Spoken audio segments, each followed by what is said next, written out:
Viewers break तो बाद ਤੁਹਾਡਾ ਸਵਾਗਤ ਹੈ ਜੀ। ਡਾਕਟਰ ਸਾਹਿਬ, ਸਾਡੀ ਅਗਲੀ ਈਮੇਲ ਇੱਕ ਬੜੇ ਹੀ ਫਿਰਕੂ ਮੁਸਲਮਾਨਾਂ ਲਈ ਨਫ਼ਰਤ ਨਾਲ ਭਰੇ ਹੋਏ ਹਿੰਦੂ ਰਾਸ਼ਟਰਵਾਦੀ ਪਰ ਨਾਸਤਿਕਤਾ ਦੇ ਮਖੌਟੇ ਵਿੱਚੋਂ ਛੁਪੇ ਹੋਏ ਹਿੰਦੂ ਦੀ ਹੈ, ਜਿਸ ਨੇ ਆਪਣੀ ਜਾਲੀ ਆਈਡੀ ਖਤਰਨਾਕ ਬਾਤੋਂ ਇਹ ਲਿਖਤ ਭੇਜੀ ਹੈ। ਇਹ ਲਿਖਦਾ ਹੈ, ਸਿੰਘ ਸਾਹਿਬ ਵਾਹਿਗੁਰੂ ਜੀ ਕਾ ਖਾਤਮਾ, ਅੱਲਾ ਜੀ ਕਾ ਫਤਿਹ।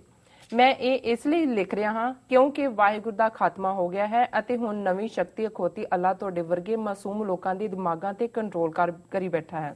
ਸਿੱਖ ਬਿਲਕੁਲ ਬੇਬਸ ਹੋ ਗਏ ਜਾਪਦੇ ਹਨ, ਇਸ ਲਈ ਪਾਕਿਸਤਾਨ ਤੇ ਕਸ਼ਮੀਰੀਆਂ ਤੋਂ ਮਦਦ ਮੰਗ ਰਹੇ ਹਨ। ਮੈਂ ਇੱਕ ਨਾਸਤਿਕ ਹਾਂ ਅਤੇ ਮੇਰਾ ਕਿਸੇ ਵੀ ਦੇਵੀ ਦੇਵਤੇ, ਭਾਵੇਂ ਉਹ ਹਿੰਦੂਆਂ, ਮੁਸਲਮਾਨਾਂ, ਸਿੱਖਾਂ ਜਾਂ ਕਿਸੇ ਹੋਰ ਦਾ ਵੀ ਹੋਵੇ, ਵਿੱਚ ਬਿਲਕੁਲ ਯਕੀਨ ਨਹੀਂ ਹੈ। मैं सिर्फ एक इंसान हाँ, होर कुछ नहीं। मान लो जे कल नूं तुहाडा खालिस्तान बन जाता है तो तुसी नास्तिकता जां तरकशीलां दे मौलिक अधिकारां दी रखिया किवें करोगे? ਇਹ ਲੋਕ ਖੁੱਲੇ ਤੌਰ ਤੇ ਰੱਬ ਦੀ ਹੋਂਦ ਤੋਂ ਇਨਕਾਰੀ ਹਨ ਅਤੇ ਵਹਿਮਾਂ ਭਰਮਾਂ ਦੇ ਖਿਲਾਫ ਆਵਾਜ਼ ਬੁਲੰਦ ਕਰਦੇ ਹਨ। ਮੈਂ ਨਿੱਜੀ ਤੌਰ ਤੇ ਸਮਝਦਾ ਹਾਂ ਕਿ ਖਾਲਿਸਤਾਨ ਵੀ ਸਾਡੇ ਵਰਗੇ ਲੋਕਾਂ ਲਈ ਕੋਈ ਸੁਰੱਖਿਅਤ ਥਾਂ ਨਹੀਂ ਹੋਵੇਗੀ, ਕਿਉਂਕਿ ਸਿੱਖ ਵੀ ਬੜੀ ਰੂੜੀਵਾਦੀ ਕੌਮ ਹੈ। ਭਾਰਤ ਦੀ ਸਰਕਾਰ ਵੀ ਤਰਕਸ਼ੀਲਾਂ ਦੀ ਹਮਾਇਤ ਨਹੀਂ ਕਰਦੀ। ਕੁਝ ਮਹੀਨੇ ਪਹਿਲਾਂ ਤਰਕਸ਼ੀਲਾਂ ਦੀ ਇੱਕ ਮਹਾਨ ਸ਼ਖਸੀਅਤ ਡਾਕਟਰ ਦਬੋਲਕਰ ਨੂੰ ਪੁਣੇ ਵਿੱਚ ਗੋਲੀ ਮਾਰ ਕੇ ਮਾਰ ਦਿੱਤਾ ਗਿਆ ਸੀ। ਇਸ ਬੇਸ਼ਰਮੀ ਵਾਲੀ ਕਾਰਵਾਈ ਨੇ ਭਾਰਤ ਵਿੱਚ ਲੋਕਤੰਤਰ ਦਾ ਕਤਲ ਕਰ ਦਿੱਤਾ। ਹੁਣ ਮੈਂ ਭਾਰਤ ਵਰਗੇ ਇੱਕ ਰੂੜੀਵਾਦੀ ਦੇਸ਼ ਵਿੱਚ ਰਹਿਣਾ ਗਿੱਝ ਗਿਆ ਹਾਂ, ਇਸ ਲਈ ਮੈਂ ਇੱਥੇ ਕੋਈ ਤਬਦੀਲੀ ਨਹੀਂ ਚਾਹੁੰਦਾ।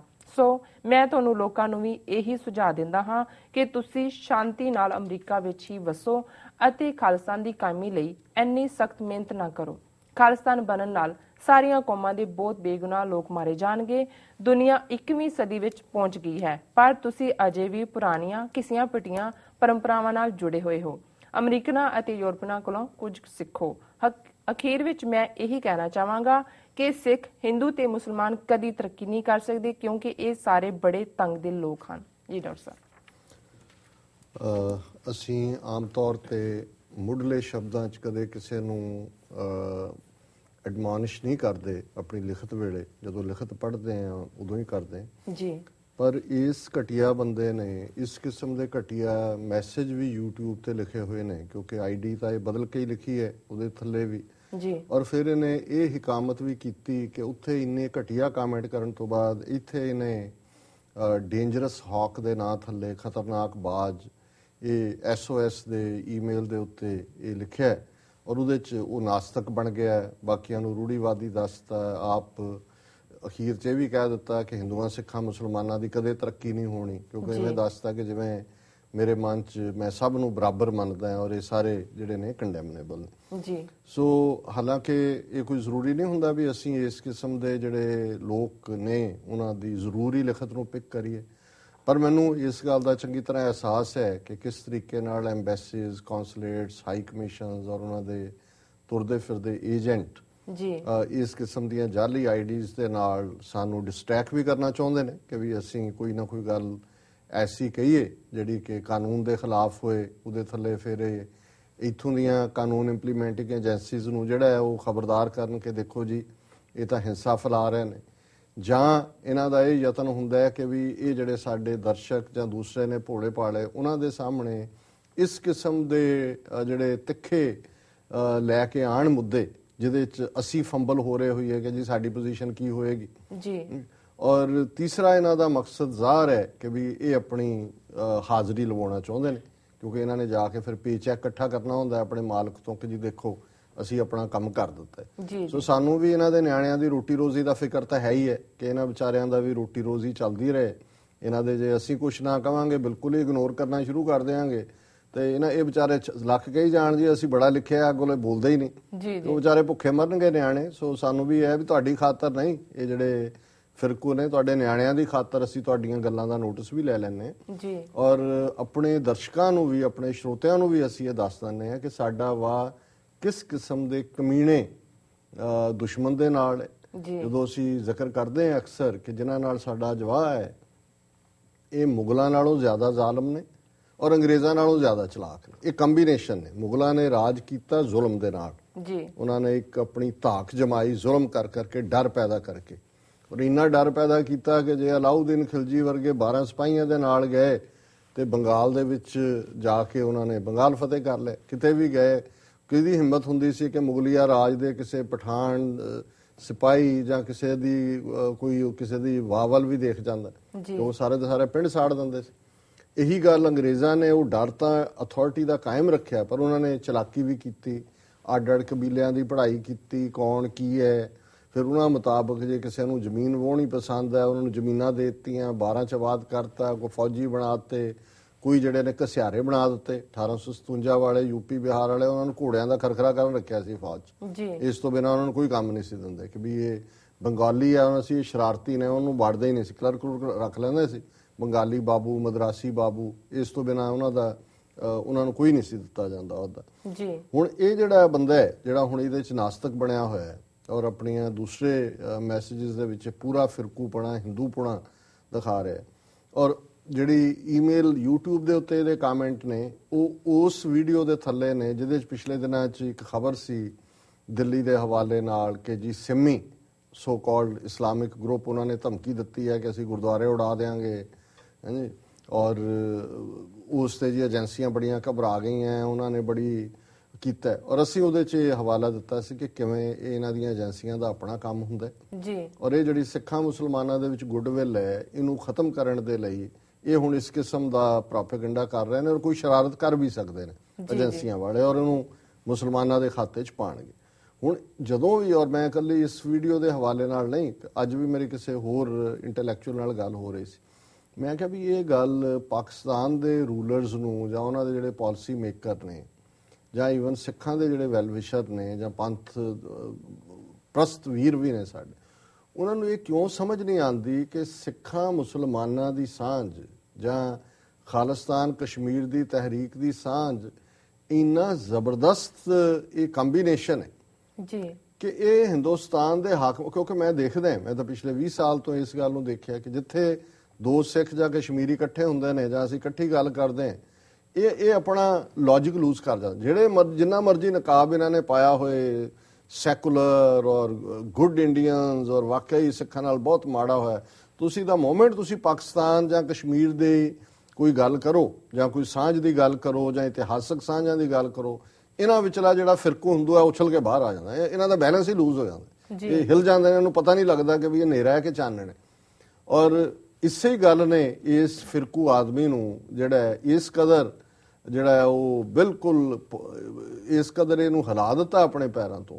ਹੁਣ ਇਹਦੀ ਵੀ ਸ਼ੁਰੂਆਤ ਦੇ ਵਿੱਚ ਉਹ ਜਦੋਂ ਉਹਨੇ ਵਾਹਿਗੁਰੂ ਜੀ ਕਾ ਖਾਲਸਾ ਵਾਹਿਗੁਰੂ ਜੀ ਕੀ ਫਤਿਹ ਨੂੰ ਉਹਨੇ ਵਿਗਾੜਨ ਦਾ ਯਤਨ ਕੀਤਾ, ਮੈਂ ਇਹਨੂੰ ਇਗਨੋਰ ਵੀ ਕਰ ਸਕਦਾ ਸੀ, ਇਹ ਬੜੀ ਵੱਡੀ ਕੁਤਾਹੀ ਹੈ ਔਰ ਮੈਂ ਸ਼ਬਦ ਲਿਆਣਾ ਵੀ ਨਹੀਂ ਚਾਹੁੰਦਾ ਆਪਣੀ ਜ਼ਬਾਨ ਤੇ, ਪਰ ਮੈਂ ਇਹ ਦੱਸਣਾ ਚਾਹੁੰਦਾ ਸੀ ਕਿ ਇਹਨਾਂ ਨੂੰ ਤਾਂ ਈਵਨ ਗੁਰੂ ਗ੍ਰੰਥ ਸਾਹਿਬ ਦੇ ਨਾਲ ਵੀ ਸਮੱਸਿਆ ਹੈ ਕਿ ਉਹਦੇ 'ਚ ਅੱਲਾ ਸ਼ਬਦ ਕਿਵੇਂ ਆ ਗਿਆ ਜੀ। ਹੁਣ ਜੇ ਗੁਰੂ ਗ੍ਰੰਥ ਸਾਹਿਬ 'ਚ ਅੱਲਾ ਦੀ ਗੱਲ ਹੈ, ਇੱਕ ਨੂਰ ਦੀ ਗੱਲ ਹੈ, ਖੁਦਾ ਦਾ ਨਾਮ ਖੁਦਾਈ ਅਲੋਭ ਹੈ, ਖੁਦਾ ਅੱਲਾ ਸ਼ਬਦ ਜਿਵੇਂ ਰਾਮ ਕ੍ਰਿਸ਼ਨ ਸ਼ਬਦ ਗੁਰੂ ਗ੍ਰੰਥ ਸਾਹਿਬ 'ਚ ਨੇ, ਦੇਵਤਿਆਂ ਦੇ ਵਾਚਕ ਨਹੀਂ, ਇੱਕ ਰੱਬ ਦੇ ਵਾਚਕ। ਖੁਦਾ ਔਰ ਅੱਲਾ ਸ਼ਬਦ ਤਾਂ ਵੈਸੇ ਹੀ ਇੱਕ ਰੱਬ ਦੀ ਗੱਲ ਕਰਦੇ ਨੇ, ਕੋਈ ਦੇਵਤਿਆਂ ਦੀ ਤਾਂ ਗੱਲ ਨਹੀਂ ਹੈ। ਲੇਕਿਨ ਹੁਣ ਇਹਨਾਂ ਨੂੰ ਇਹ ਲੱਗਦਾ ਹੈ ਕਿ ਜਦੋਂ ਕੋਈ ਸਿੱਖ ਬੈਠ ਕੇ ਇਹ ਇਸਲਾਮ ਔਰ ਸਿੱਖੀ ਦੀ ਜਿਹੜੀ ਸਿਮਿਲੈਰਿਟੀਜ਼ ਨੇ ਉਹਨਾਂ ਦੀ ਗੱਲ ਕਰਦਾ ਹੈ ਤਾਂ ਇਹਨਾਂ ਨੂੰ ਲੱਗਦਾ ਵੀ ਇਹ ਤਾਂ ਅਸੀਂ ਇਹਨਾਂ ਦੇ ਵਾਹਿਗੁਰੂ ਦੇ ਨਾਂ ਥੱਲੇ ਪਿੱਛੇ ਲੁੱਕ ਕੇ ਇਹਨਾਂ ਤੋਂ ਤਾਂ ਮੁਸਲਮਾਨ ਵਿਰੋਧੀ ਕੰਮ ਕਰਵਾਉਂਦੇ ਸੀ, 47 ਤੱਕ ਕਰਵਾਉਂਦੇ ਰਹੇ, ਤਾਂ ਜੂਨ 84 ਤੋਂ ਬਾਅਦ ਸਾਨੂੰ ਵੀ ਚੰਗੀ ਤਰ੍ਹਾਂ ਸਮਝ ਆਈ, ਉਹਨਾਂ ਨੂੰ ਵੀ ਸਮਝ ਆਈ ਕਿ ਭਾਈ ਦੋਸਤ ਕੌਣ ਹੈ, ਦੁਸ਼ਮਣ ਕੌਣ ਹੈ। ਸੋ ਉੱਥੋਂ ਉਹਨੇ ਆਪਣੀ ਨਫ਼ਰਤ ਦੀ ਗੱਲ ਸ਼ੁਰੂ ਕੀਤੀ। ਫਿਰ ਉਹਨੇ ਕਿਹਾ ਕਿ ਜੀ ਤੁਹਾਡੇ ਵਾਹਿਗੁਰੂ ਤੇ ਤਾਂ ਅੱਲਾ ਨੇ ਕੰਟਰੋਲ ਕਰ ਲਿਆ। ਮਤਲਬ ਹੁਣ ਇਹ ਹੈ ਕਿ ਇਹ ਗੱਲ ਸਾਡੇ ਪਾਕਿਸਤਾਨ ਵਿਚਲੇ ਪਾਲਿਸੀ ਮੇਕਰਸ ਨੂੰ ਔਰ ਸਿੱਖਾਂ ਦੇ ਜਿਹੜੇ ਸਟ੍ਰੈਟੇਜਿਸਟ ਉਹਨਾਂ ਨੂੰ ਸਮਝ ਆਣੀ ਚਾਹੀਦੀ ਹੈ ਕਿ ਇਹ ਜਿਹੜੀ ਗੱਲ ਹੈ ਸਾਡੇ ਇੰਟਰਸਟ ਕਾਮਨ ਨੇ ਜੀ। ਹਾਲਾਂਕਿ ਅਸੀਂ ਨਫ਼ਰਤ ਤਾਂ ਕਿਸੇ ਲਈ ਵੀ ਨਹੀਂ ਰੱਖਦੇ ਹਾਂ। ਜੇ ਗੁਰੂ ਤੇਗ ਬਹਾਦਰ ਸਾਹਿਬ ਤਿਲਕ ਜੰਜੂ ਰਾਖਾ ਪ੍ਰਭ ਤੰਕ ਉਹਨਾਂ ਚਿੰਨ੍ਹਾਂ ਲਈ ਜਿਹਨੂੰ ਗੁਰਮਤ ਨੇ ਨਕਾਰਿਆ ਹੋਇਆ ਸ਼ਹਾਦਤ ਦੇ ਸਕਦੇ ਨੇ, ਤੇ ਅਸੀਂ ਭਵਿੱਖ ਦੇ ਖਾਲਿਸਤਾਨ ਵਿੱਚ ਵੀ ਔਰ ਸਿੱਖ ਧਰਮ ਦੇ ਹਵਾਲੇ ਨਾਲ ਵੀ ਅਸੀਂ ਤਾਂ ਇਹ ਸੋਚ ਵੀ ਨਹੀਂ ਸਕਦੇ ਕਿ ਕਿਸੇ ਦੇ ਧਾਰਮਿਕ ਹੱਕ ਨੂੰ ਖੋਹਣਾ ਹੈ ਜਾਂ ਕਿਸੇ ਨੂੰ ਜਿਹੜਾ ਉਹ ਧਾਰਮਿਕ ਆਜ਼ਾਦੀ ਨੂੰ ਕੁਚਲਣਾ ਹੈ। ਉਹ ਧਾਰਮਿਕ ਆਜ਼ਾਦੀ ਭਾਵੇਂ ਨਾਸਤਕ ਤਾਂ ਨਹੀਂ ਹੈ ਤਾਂ ਪੱਕਾ ਹਿੰਦੂ ਹੈ, ਤੇ ਜੇ ਇਹ ਨਾਸਤਕ ਵੀ ਹੋਏ ਫਿਰ ਵੀ ਇਹਨੂੰ ਖਾਲਿਸਤਾਨ ਦੇ ਵਿੱਚ ਹੱਕ ਹੋਏਗਾ ਕਿ ਇਹ ਜੇ ਰੱਬ ਨੂੰ ਨਹੀਂ ਮੰਨਦਾ ਤੇ ਅਸੀਂ ਕਿਹੜਾ, ਗੁਰਬਾਣੀ ਤਾਂ ਸਾਨੂੰ ਯਾਦ ਕਰਵਾਉਂਦੀ ਹੈ ਕਿ ਜੇ ਸਭ ਮਿਲ ਕੇ ਆਖਣ ਪਾਏ ਵੱਡਾ ਨਾ ਹੋਵੇ ਘਾਟ ਨਾ ਜਾਏ, ਨਾ ਉਹ ਮਰੇ ਨਾ ਹੋਵੇ ਸੋਗ, ਦਿੰਦਾ ਰਹੇ ਨਾ ਚੁੱਕੇ ਭੋਗ। ਕਿ ਇਦਾਂ ਦੇ ਅਕਿਰਤ ਕਣ ਜਿਹੜੇ ਨੇ ਜੇ ਲੈਂਦੇ ਵੀ ਨੇ ਉਹਦੇ ਤੋਂ, ਉਹਨੂੰ ਭੋਗ ਕੇ ਜਿਹੜੇ ਨੇ ਉਸ ਤੋਂ ਇਨਕਾਰੀ ਹੁੰਦੇ ਨੇ, ਤੇ ਉਹਨੂੰ ਤਾਂ ਨਹੀਂ ਫਰਕ ਪੈਂਦਾ ਵੱਡਾ ਨਾ ਹੋਵੇ ਘਾਟ ਨਾ ਜਾਏ। ਕੋਈ ਰੱਬ ਦੀ ਕੋਈ ਲੱਤ ਨਹੀਂ ਦੁਖਦੀ ਹੈ ਕਿ ਉਹ ਕੋਈ ਵੱਡਾ ਹੋ ਜਾਏਗਾ ਜੇ ਇਦਾਂ ਦਾ ਉਹਨੂੰ ਯਾਦ ਕਰੇਗਾ ਤੇ ਉਹਨੂੰ ਨਾ ਕਰੇਗਾ। ਆਪਣੇ ਸਿਰ 'ਚ ਕੋਈ ਸੁਆਹ ਪਵਾਉਂਦਾ ਤੇ ਪਵਾਈ ਜਾਏ ਜੀ। ਸੋ ਇੱਕ ਗੱਲ ਜ਼ਾਹਰ ਹੈ, ਫਿਰ ਤੁਸੀਂ ਇਹਨੂੰ ਕਨਫਿਊਜ਼ਨ ਕ੍ਰੀਏਟ ਕਰਨਾ ਕਿ ਹੁਣ ਤਰਕਸ਼ੀਲ ਬਣ ਗਿਆ। ਇਹਦੇ 'ਚ ਕੋਈ ਸ਼ੱਕ ਨਹੀਂ ਹੈ ਕਿ ਡਾਕਟਰ ਦੁਬੇਲਕਰ ਨੂੰ ਜਦੋਂ ਪੂਨੇ ਦੇ ਵਿੱਚ ਕਤਲ ਕੀਤਾ ਗਿਆ, ਅਸੀਂ ਆਪਣਾ ਰੇਡੀਓ, ਮੇਰਾ ਟਾਕ ਸ਼ੋਅ ਸੀ ਉਸ ਦਿਨ, ਮੈਂ ਇਹਨੂੰ ਸਟਰੋਂਗਲੀ ਕੰਡੈਮ ਕੀਤਾ। ਮੈਂ ਕਿਹਾ ਜੀ ਬੇਸ਼ੱਕ ਅਸੀਂ ਕਿਸੇ ਦੇ ਵਿਚਾਰਾਂ ਨਾਲ ਸਹਿਮਤ ਨਾ ਹੋਈਏ, ਔਰ ਇਹ ਬੜੀ ਪਪੂਲਰ ਕੋਟ ਹੈ ਕਿ ਵੀ ਮੈਂ ਭਾਵੇਂ ਤੁਹਾਡੇ ਨਾਲ ਸਹਿਮਤ ਨਹੀਂ ਹੈ, ਪਰ ਤੁਹਾਡੇ ਨਾ ਸਹਿਮਤ ਹੋਣ ਦੇ ਹੱਕ ਨੂੰ ਬਚਾਉਣ ਲਈ ਮੈਂ ਆਪਣੀ ਜਾਨ ਵੀ ਦੇ ਸਕਦਾ।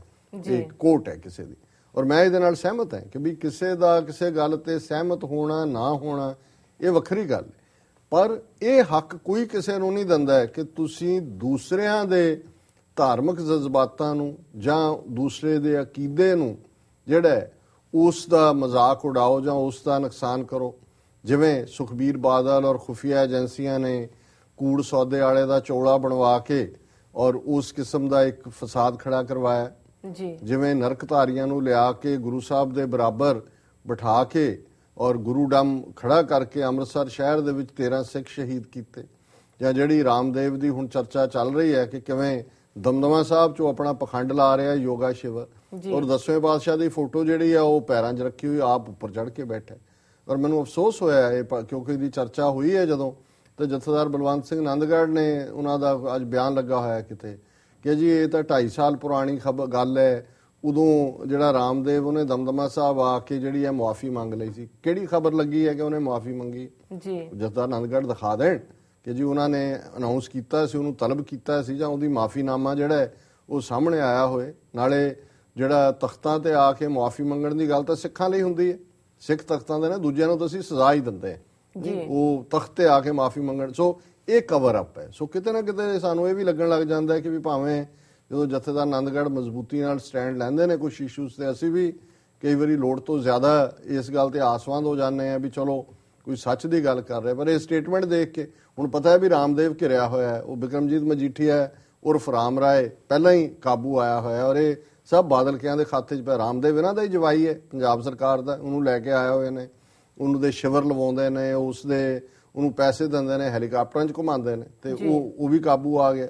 ਸੋ ਇਸ ਸਾਰੇ 'ਚ ਇੱਕ ਗੱਲ ਜ਼ਾਹਰ ਹੈ ਕਿ ਇਹ ਮਿਸਟਰ ਨਾਸਤਕ, ਮਿਸਟਰ ਫਿਰਕੂ, ਮਿਸਟਰ ਡੇਂਜਰਸ, ਜੋ ਵੀ ਇਹ ਹੈ ਮਿਸਟਰ ਉਰਫ ਭਾਰਤ ਮਾਤਾ ਦਾ ਪੁੱਤਰ, ਇਹਨੂੰ ਇਹ ਗੱਲ ਸਮਝ ਲੈਣੀ ਚਾਹੀਦੀ ਹੈ ਵੀ ਉਹ ਤਰਕਸ਼ੀਲ ਹੋਣ, ਨਾਸਤਕ ਹੋਣ, ਹਿੰਦੂ ਹੋਣ, ਮੁਸਲਮਾਨ ਹੋਣ, ਈਸਾਈ ਹੋਣ, ਬੌਧੀ ਹੋਣ, ਕੁਝ ਵੀ ਹੋਣ ਜੀ, ਹਰ ਇੱਕ ਦੀ ਜਿਹੜੀ ਮੁੱਢਲੀ ਆਜ਼ਾਦੀ ਹੈ, ਬੇਸ਼ੱਕ ਉਹ ਧਾਰਮਿਕ ਆਜ਼ਾਦੀ ਹੈ ਜਾਂ ਅਕੀਦੇ ਦੀ ਆਜ਼ਾਦੀ ਹੈ, ਉਸ ਦੀ ਬਹਾਲੀ ਜਾਂ ਉਸ ਦਾ ਹੱਕ ਦੇਣਾ, ਇਹ ਮੁੱਢਲੇ ਹੱਕਾਂ ਦੇ ਵਿੱਚ ਸ਼ਾਮਲ ਹੈ ਜੀ। ਔਰ ਇਹ ਗੱਲ ਖਾਲਿਸਤਾਨ ਦਾ ਐਲਾਨਨਾਮਾ ਵੀ ਸਪਸ਼ਟ ਕਰਦੇ ਜੀ। ਬਾਕੀ ਉਹਨੇ ਅਖੀਰ ਦੇ ਵਿੱਚ ਕਿਹਾ ਕਿ ਜੀ ਜੇ ਹੁਣ ਦੁਬੇਲਕਰ ਨੂੰ ਮਾਰਿਆ ਤਾਂ ਲੋਕਤੰਤਰ ਦਾ ਕਤਲ ਹੋ ਗਿਆ, ਪਰ ਕਹਿੰਦਾ ਰਹਿਣਾ ਮੈਂ ਇੱਥੇ ਚਾਹੁੰਦਾ, ਇਹ 'ਚ ਮੈਂ ਤਬਦੀਲੀ ਨਹੀਂ ਚਾਹੁੰਦਾ ਜੀ ਜੀ। ਵੀ ਜੇ ਲੋਕਤੰਤਰ ਦਾ ਕਤਲ ਹੀ ਹੋ ਗਿਆ ਤਾਂ ਕਤਲਗਾਹ 'ਚ ਕਿਉਂ ਰਹਿਣਾ ਚਾਹੁੰਦਾ, ਵਿੱਚੋਂ ਨਿਕਲ ਬਾਹਰ। ਪਰ ਇਹ ਗੱਲ ਸਾਬਤ ਕਰਦੀ ਹੈ ਵੀ ਕਿਵੇਂ ਇਹ ਸਾਰਾ ਝੂਠ ਬਣਾਉਂਦੇ ਨੇ। ਔਰ ਅਖੀਰ 'ਚ ਉਹਨੇ ਕਿਹਾ ਕਿ ਜੀ ਅਮਰੀਕਾ ਵਾਲੇ ਸਿੱਖ ਅਮਰੀਕਾ 'ਚ ਹੀ ਰਹਿਣ, ਬਹੁਤ ਵਧੀਆ ਜੀ।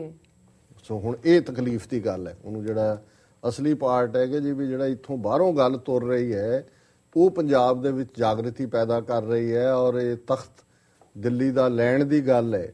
ਉਹ ਸਾਨੂੰ ਇਹ ਰਾਏ ਦੇ ਰਿਹਾ ਕਿ ਤੁਸੀਂ ਇੱਥੇ ਰਹੋ, ਫਿਰ ਸਾਨੂੰ ਕਹਿੰਦਾ ਜੀ ਤੁਸੀਂ ਸਿੱਖੋ, ਕੁਝ ਯੂਰਪੀਅਨਸ ਤੋਂ ਸਿੱਖੋ, ਅਮਰੀਕਨਾਂ ਤੋਂ ਸਿੱਖੋ ਜੀ। ਹੁਣ ਇਹਨਾਂ ਨੂੰ ਕੋਈ ਕਹੇ ਕਿ ਜੀ ਤੁਸੀਂ 1000 ਸਾਲ ਦੀ ਗੁਲਾਮੀ ਜੁੱਤੀਆਂ ਖਾਣ ਦੇ ਬਾਵਜੂਦ ਤੁਸੀਂ ਕੁਝ ਨਹੀਂ ਸਿੱਖਿਆ, ਜੇ ਤੁਹਾਡੇ ਹੱਥ 'ਚ 66-67 ਸਾਲ ਤੋਂ ਪਾਵਰ ਆਈ ਸੀ, ਤੁਸੀਂ ਰਾਜ ਕਰਨਾ ਸਿੱਖੋ, ਤੁਸੀਂ ਅੰਗਰੇਜ਼ਾਂ ਤੋਂ ਸਿੱਖੋ ਜੀ ਕਿ ਜੀ ਉਹਨਾਂ ਨੇ ਆਇਰਿਸ਼ ਨਾਲ ਕਿਵੇਂ ਫਾਈਨਲੀ ਕੀਤਾ ਹੈ, ਸਕਾਟਲੈਂਡ ਵਾਲਿਆਂ ਨੂੰ 2014 'ਚ ਆਜ਼ਾਦੀ ਦਾ ਹੱਕ ਦਿੱਤਾ ਹੈ, ਤੁਸੀਂ ਵੀਅਤਨਾਮ ਵਾਲਿਆਂ ਤੋਂ ਸਿੱਖੋ ਕਿ ਕਿਵੇਂ 2 ਹਿੱਸੇ ਬਣ ਗਏ ਸੀ, ਕਿਵੇਂ ਇਕੱਠੇ ਹੋਣ ਲਈ ਉਹਨਾਂ ਨੇ ਯਤਨ ਕੀਤਾ ਹੈ, ਤੁਸੀਂ ਜਿਹੜਾ ਉਹ ਉਹਨਾਂ ਸਾਰਿਆਂ ਤੋਂ ਹੀ ਜਰਮਨ ਵਾਲਿਆਂ ਤੋਂ ਸਿੱਖੋ ਵੀ ਕੰਧ ਕਿਵੇਂ ਤੋੜੀ ਦੀ ਹੈ, ਨਫ਼ਰਤ ਕਿਵੇਂ ਜਿਹੜੀ ਹੈ ਉਹ ਗਵਾਈ ਦੀ ਹੈ। ਸੋ ਤੁਸੀਂ ਇਹ ਜਿਹੜੀ 1000 ਸਾਲ ਦੀ ਗੁਲਾਮੀ ਤੇ ਜੁੱਤੀਆਂ ਖਾਣ ਤੇ ਜੁੱਤੀਆਂ ਚੱਟਣ ਦਾ ਆਰਟ ਜਿਹੜਾ ਤੁਸੀਂ ਡਿਵੈਲਪ ਕੀਤਾ ਹੋਇਆ ਜੀ, ਇਸ ਨੂੰ ਛੱਡੋ ਤੇ ਦੁਨੀਆ 'ਚ ਬਾਹਰ ਨਿਕਲ ਕੇ ਦੇਖੋ, ਵਾਕਿਆ 21ਵੀਂ ਸਦੀ ਆ ਗਈ। ਜੀ ਜੀ 21ਵੀਂ ਸਦੀ 'ਚ ਕੋਈ ਕਿਸੇ ਦਾ ਹੱਕ ਨਹੀਂ ਖੋਹਦਾ। 21ਵੀਂ ਸਦੀ 'ਚ ਲੋਕਾਂ ਨੂੰ ਮੁੱਢਲੇ ਹੱਕ ਦਿੱਤੇ ਜਾਂਦੇ ਨੇ। ਲੋਕਾਂ ਨੂੰ ਪੁੱਛਿਆ ਜਾਂਦਾ ਕਿ ਉਹਨਾਂ ਨੇ ਕਿਸ ਸਿਸਟਮ 'ਚ ਰਹਿਣਾ ਹੈ। ਇਹ ਸੁਡਾਨ ਦੇ ਵਿੱਚ, ਸਾਊਥ ਸੁਡਾਨ ਦੇ ਵਿੱਚ ਪਲੇਬਸਾਈਟ ਹੋਇਆ, ਕਸੋਵੋ ਦੇ ਵਿੱਚ ਹੋਇਆ, ਮੈਸੇਡੋਨੀਆ ਦੇ ਵਿੱਚ ਹੋਇਆ, ਈਸਟ ਤੈਮੂਰ ਦੇ ਵਿੱਚ ਹੋਇਆ, ਹੁਣ ਸਕਾਟਲੈਂਡ ਦੇ ਵਿੱਚ ਹੋਣਾ, ਕਿਊਬੈਕ 'ਚ ਹੋਇਆ, ਭਾਵੇਂ ਉੱਥੇ ਰਿਜ਼ਲਟ ਕੋਈ ਵੱਖਰੇ ਸੀ। ਸੋ ਇਹ ਮਿਸਟਰ ਜੋ ਵੀ ਠੱਗ ਤੁਸੀਂ ਹੈਗੇ ਹੋ, ਤੁਸੀਂ ਸਿੱਖੋ ਤੇ ਫਿਰ ਆਪਣੀ ਇਹ ਸਿੱਖ ਕੇ ਭਾਰਤ ਮਾਤਾ ਦੀ ਜਾ ਕੇ ਗੋਦ ਦੇ ਵਿੱਚ ਬੈਠੋ ਤੇ ਉਸ ਮਾਂ ਨੂੰ ਪੁੱਛੋ, ਉਹਨੂੰ ਕਹੋ ਕਿ ਜੀ ਪੁੱਤ ਤੇਰੇ ਜਿਹੜੇ ਜਿਹਨਾਂ ਨੂੰ ਝੂਠੇ ਅਸੀਂ ਤੈਨੂੰ ਮਾਂ ਬਣਾਇਆ ਹੋਇਆ ਸੀ, ਹੈ ਵੀ ਤੂੰ ਵੀ ਝੂਠੀ ਹੈ, ਕਿਉਂਕਿ ਹੈ ਹੀ ਕੋਈ ਨਹੀਂ ਸੀ, ਕੋਈ ਜਿਓਗ੍ਰਾਫਿਕਲ ਐਂਟੀਟੀ ਨਹੀਂ ਰਹੀ ਜੀ। ਤੇ ਘੱਟੋ ਘੱਟ ਇਹ ਜਿਹੜੀ ਜ਼ੁਲਮ ਦੀ ਗੱਲ ਤੁਸੀਂ ਉੱਥੇ ਸ਼ੁਰੂ ਕੀਤੀ ਹੋਈ ਹੈ ਉਸ ਨਕਸ਼ੇ 'ਚ, ਤਾਕਤ ਦੇ ਨਾਲ ਔਰ ਨਫ਼ਰਤ ਦੇ ਨਾਲ, ਇਸ ਤੋਂ ਛੁਟਕਾਰਾ ਪਾਓ ਜੇ ਤੁਸੀਂ ਆਪਣਾ ਛੁਟਕਾਰਾ ਚਾਹੁੰਦੇ ਹੋ। ਬਾਕੀ ਸਿੱਖਾਂ ਨੇ ਤਾਂ ਜੋ ਸਿਖਾਈ ਤੇ ਜਦੋਂ ਆ ਜਾਂਦੇ ਨੇ, ਹਰ ਕੋਈ ਜਾਣਦਾ ਉਹ ਕਰ ਗੁਜ਼ਰਦੇ ਨੇ ਜੋ ਉਹਨਾਂ ਨੇ ਕਰਨਾ। ਅਸੀਂ ਤੁਹਾਡੀ ਸਫ ਵਲੇਟਣੀ ਹੈ, ਤੁਹਾਨੂੰ ਜੰਮਣਾ ਪਾਰ ਧੱਕਣਾ ਹੀ ਧੱਕਣਾ।